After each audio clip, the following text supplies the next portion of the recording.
A round uniform body of radius r, mass m, and moment of inertia I rolls down without slipping on an inclined plane, making an angle theta with the horizontal. Then its acceleration is, if basically this is an inclined plane, right?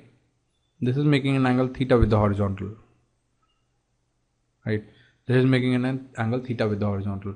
Now this is a uniform body, right? And it has to, rolls down an inclined plane. It is having a moment of inertia I, it is having a mass m, it is having a radius r, right? Then its acceleration is given by, what will be the acceleration, right? So what will happen? Friction will be acting at this point, right? And mg is acting downwards, and in this direction it will be mg sine theta, right? And friction will be acting upwards, obviously, because if it has to move down, it will be rotating in this direction, which this rotation motion will come due to friction only, right? So that means this will give me, for the rotational motion, mg sine theta minus friction F should be equal to what? Mass m into A, right? This is the first equation. This is for translational motion. Translational motion, right? Now, for pure rotational motion, for rotational, what will happen? Basically, the torque will be only due to the force of friction. So F dot R will be equal to what? I into alpha, right? So this will be the second equation basically. Now, there are three unknowns, F, A and alpha.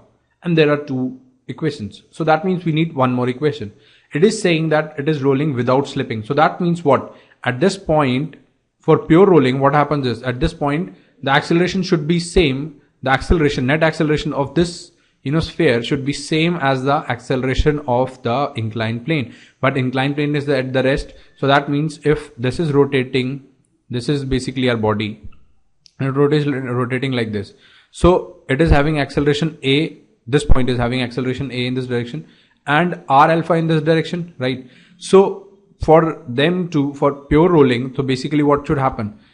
They should have 0. That means A should be equal to R alpha, or I can write it as A minus R alpha should be equal to 0 for this point to have 0 acceleration, right? So that means A will be equal to what? R alpha. This is the third equation. Now we have three equations, and using three equations, we have to calculate the value of A over here, right? So what I'll do is I'll put the value of alpha, which will be A by R in this equation, the second equation.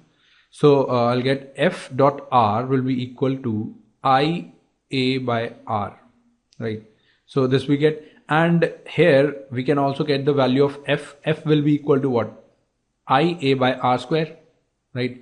This value I'll put in equation 1.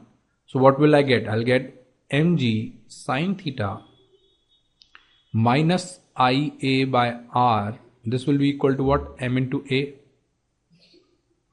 right? So if I take A over here, so I'll get mg sine theta will be equal to M plus I, sorry, it was R square, A by R square. It was also right. So I by R square, and I can take A as common. So acceleration A will be given by what? Mg sine theta divided by of M plus I by R square. So